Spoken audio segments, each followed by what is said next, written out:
ఇద్దరి కలయిక. హాయ్ అండి అందరికీ.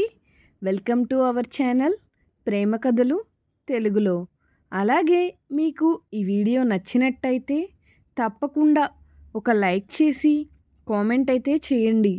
అలాగే ఇప్పటి వరకు మన ఛానల్ని ఎవరైనా సబ్స్క్రైబ్ చేసుకోకపోతే మాత్రం ప్లీజ్ అండి మన ఛానల్ని సబ్స్క్రైబ్ చేసుకుని పక్కనే ఉన్న బెల్ ఐకాన్ అయితే క్లిక్ చేయండి.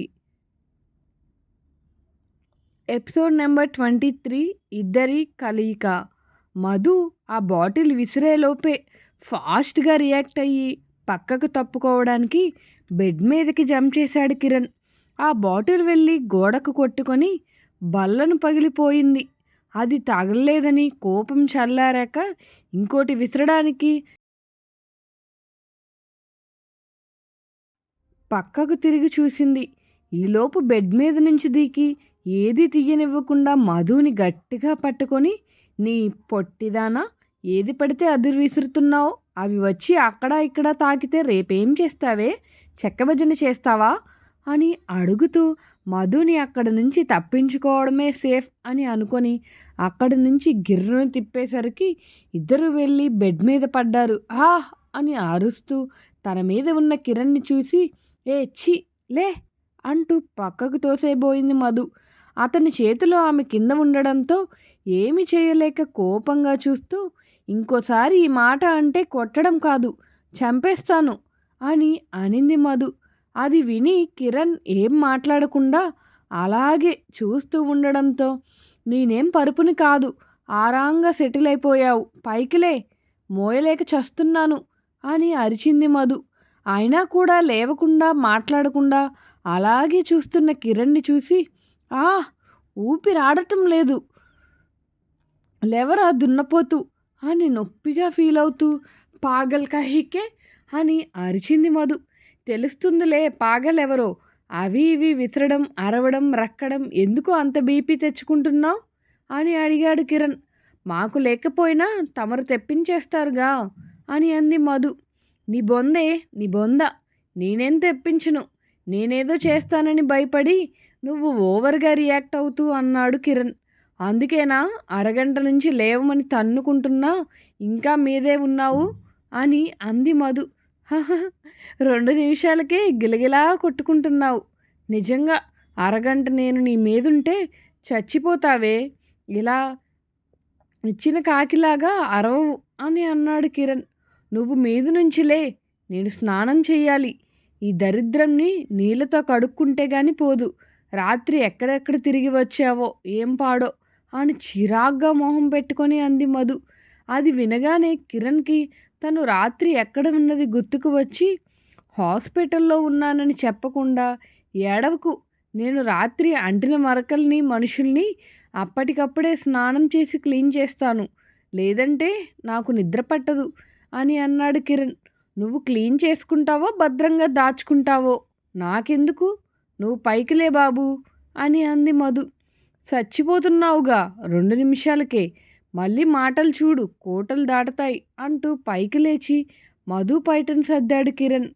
కిరణ్ లేచిన తర్వాత మధు కూడా సర్దుకొని పైకి లేచి కూర్చోగానే కిరణ్ డ్రైవర్కి ఫోన్ చేసి హోటల్ నుంచి మధు లగేజ్ని తీసుకురమ్మని చెప్పాడు.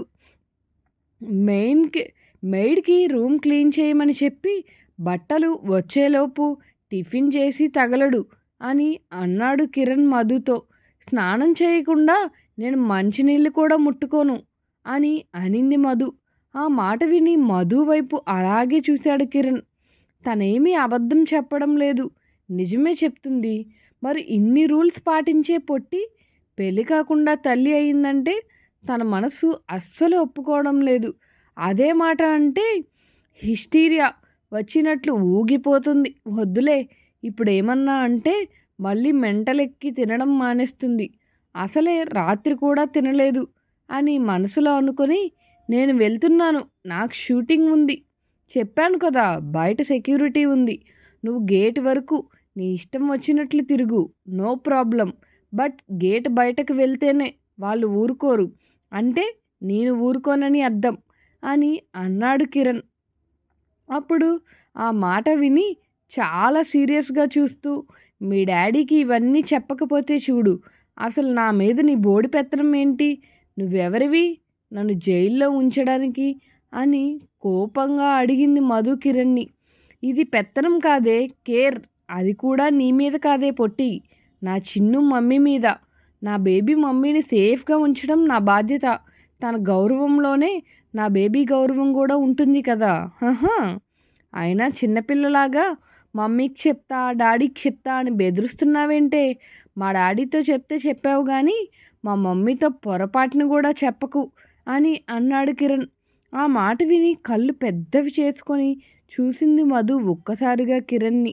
రేపటి నుంచి నువ్వు ఎక్కడికి వెళ్తే అక్కడికి వచ్చి మా అబ్బాయిని పెళ్లి చేసుకోమని నీ ప్రాణాలు తీసేసి నాకంటే ఎక్కువ టార్చర్ చూపిస్తుంది అని నవ్వాడు కిరణ్.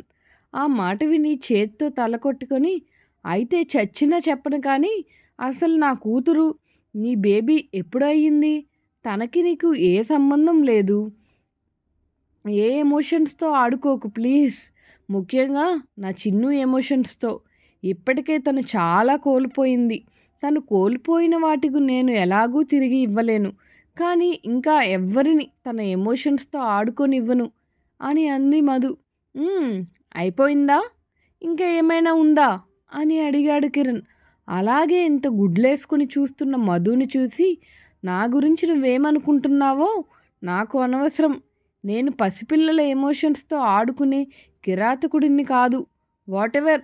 ఇది నీకు చెప్పాల్సిన అవసరం కూడా నాకు అస్సలు లేదు. చిన్ను చాలా కోల్పోయిందని నువ్వే చెప్తున్నావు కదా! ఆ కోల్పోయినవి ఏంటో నీకు బాగా తెలుసు. నేను అవి ఇవ్వడానికే చిన్నుని తీసుకుంటున్నాను. చిన్నునే ఎందుకు అని నువ్వు వితండవాదం చేయకు. నాకు తెలియదు. తను నా దగ్గర ఉంటే తను హ్యాపీగా ఉంటుంది. నేను హ్యాపీగా ఉంటాను.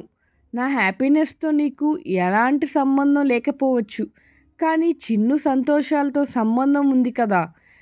కన్న తల్లికి బిడ్డ సంతోషం, సుఖం కంటే ఏది ఎక్కువ కాదు. సో, నీకు కూడా చిన్ను సంతోషం కంటే ఏది ఎక్కువ కాదని నా నమ్మకం అని అన్నాడు కిరణ్. ఆ మాట విని కిరణ్ వైపు అలాగే చూస్తూ నిలబడింది మధు. భయపడకు, నిన్నేం చెయ్యనులే చెప్పానుగా. ఒకరికి ఇష్టం లేకుండా నేను వాళ్ళ మీద చెయ్యి కాదు కదా, వేలు కూడా వేయను అని చెప్పి అక్కడి నుంచి వెళ్ళిపోయాడు కిరణ్. వెళ్తున్న కిరణ్ వైపే చూస్తూ నిలబడిపోయింది మధు. అతను వెళ్ళిపోయినా అతని మాటలు చెవిలో మెదడులో రౌండ్లు కొడుతూనే ఉన్నాయి. ఆ మనిషి మీద తనకి అసలు మంచి అభిప్రాయమే లేదు. అతనికి నాకు ఏ సంబంధం లేదు. కానీ ఎందుకో అతని మాటలు తన మనసుకి బలంగా తాకుతున్నాయి. అతడి నుంచి ఎంత దూరంగా పారిపోవాలని చూస్తుంటే మళ్ళీ అతనికే దగ్గరకు వచ్చి పడుతుంది. ఒకే మనిషి ఒకే సమయంలో తన జీవితంలోకి, తన బిడ్డ జీవితంలోకి ఎలా వచ్చాడు?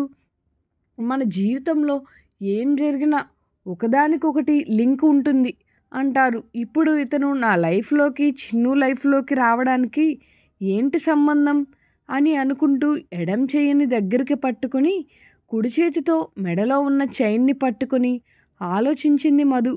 కారులో కూర్చొని షూటింగ్ స్పాట్‌కి వెళ్ళడమని చెప్పి వెనక్కి వాలి కళ్ళు మూసుకోగానే, "నీకు ఎక్కడ నొప్పిగా ఉంది బడ్డీ?" అని అమాయకంగా చూస్తూ అడిగింది ఆరుషి. మొహం, కళ్ళు ముందు మెదలగానే కిరణ్ కళ్ళల్లో నుంచి నీళ్లు కారిపోవడం మొదలయ్యాయి. "నువ్వు దగ్గరగా ఉంటే ఏ నొప్పి లేదు చిన్ను. బట్ నువ్వు దూరంగా వెళ్ళిపోతుంటే చాలా పెయిన్‌గా ఉంటుంది. అందుకే నీకోసం నా మనసు పరుగులు తీస్తుంది. Don't worry sweet heart. నీకోసం ఈ పొట్టిని, దాని పొగరుని ఎలాగోలా భరిస్తానులే" అంటూ ఫోన్ తీసి హారికకి కాల్ చేశాడు. ఫోన్ లిఫ్ట్ చేసి, "హలో, నువ్వు నా కోసం ఫోన్ చేయకు, నాతో మాట్లాడకు, ఐ హేట్ యూ" అని అరిచి కాల్ కట్ చేసింది హారిక. "ఆ బేబీ, డోంట్ ఇరిటేట్ మీ" అంటూ మళ్ళీ కాల్ చేసి లిఫ్ట్ చేయగానే, "బేబీ, కాల్ కట్ చేసావంటే బాగోదు చెప్తున్నా" అని అన్నాడు కిరణ్. "పోరా" అని కాల్ కట్ చేసింది హారిక. "అబ్బా, వాడేం చెప్తున్నాడో వినవే" అన్నాడు రాజేష్ ప్యాంట్ వేసుకుంటూ. రాజేష్ వైపు ఒక డెడ్లీ లుక్ ఇచ్చింది హారిక. అది చూసి తలదువ్వుకుంటూ, పేషెంట్స్ని కూడా అలా చూడకు, పాపం దడుచుకొని చచ్చిపోతారు. నాది కాస్త గట్టిగుండె కాబట్టి నిన్ను తట్టుకుంటున్నాను అని అన్నాడు రాజేష్.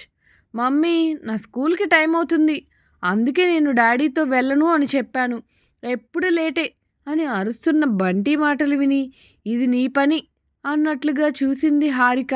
అరే, అయిపోయింది యార్, వెళ్తున్నాను కదా అంటూ ఫోన్ తీసుకుని బయటకు వచ్చి ఇద్దరే నా ప్రాణానికి అని గొనుక్కుంటూ కిందకి వెళ్ళాడు Rajesh.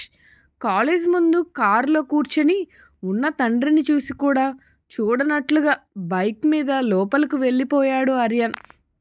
Aryan baby, please stop అని అంటూ కారులో నుంచి దిగాడు సుమంత్. బైక్ స్టాండ్ వేసి బ్యాగ్ వేసుకొని కాలేజ్ లోపలకు వెళ్ళబోయాడు ఆర్యన్.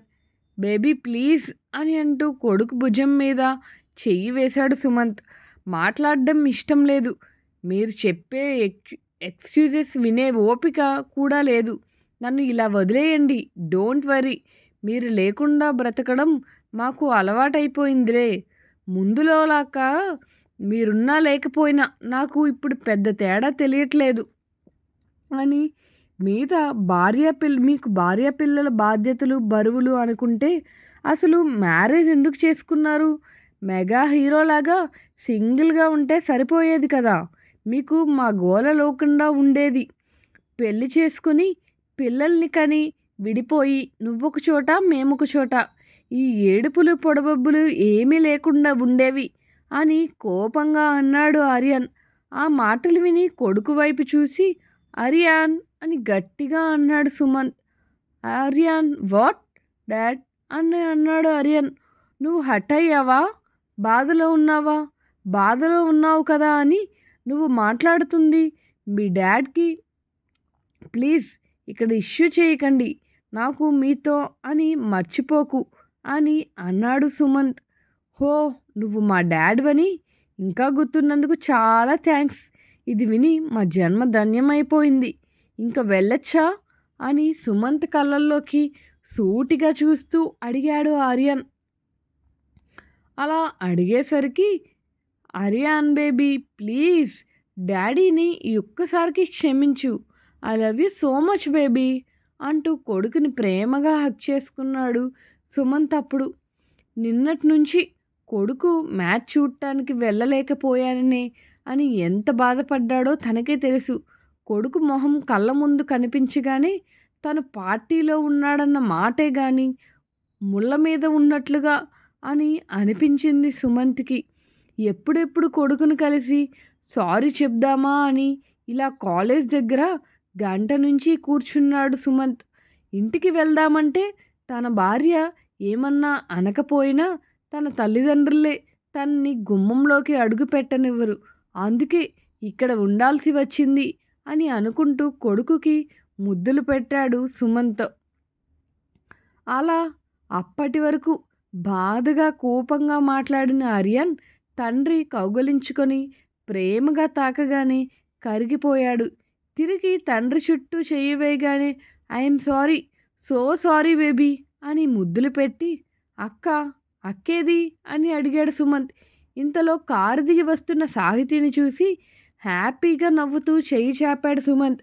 డాడ్ అంటూ వచ్చి సుమంత్ చేతిలో ఒదిగిపోయింది. కూతురిని గుండెలకు హత్తుకొని తల మీద ముద్దులు పెట్టి ఇన్స్టాలో తమ్ముడు గెలుపుని సెలబ్రేట్ చేసుకుంటే సరిపోతుందా, ట్రీట్ వద్దా అని అడిగాడు సుమంత్. కావాలి అని చాలా ఆత్రంగా అరిచింది సాహితి. మళ్ళీ ఒక సెకండ్ ఆగి డాడ్, నువ్వు నా ఇన్స్టాని చెక్ చేస్తున్నావా అని అనుమానంగా అడిగింది. హా బేబీ, చెక్ చేయకపోతే ఎలా, నేను మీ డాడ్ని, నా భయాలు నాకు ఉంటాయి కదా అని అన్నాడు సుమంత్. డాడ్, మీరు భయపడకండి, మన ఫ్యామిలీకి చెడ్డ పేరు తెచ్చే పనులు నేను ఎప్పుడూ చేయను అని అనింది Sahiti. I know baby, you are my sweet honey అంటూ ముద్దుగా చూసుకొని అవును, కిరణ్ మ్యాచ్కి వచ్చాడా అని అడిగాడు సుమంత్. హా డాడ్, నేను కూడా చాలా షాక్ అయ్యానుకుంటే అంది సాహితి. నెక్స్ట్ ఎపిసోడ్ కోసం వెయిట్ చేయండి. అలాగే ఇలాంటి కంటెంట్ కోసం మన ఛానల్ని సబ్స్క్రైబ్ చేసుకొని లైక్ చేయండి. Thank you for watching. Keep watching our channel ప్రేమ కథలు తెలుగులో.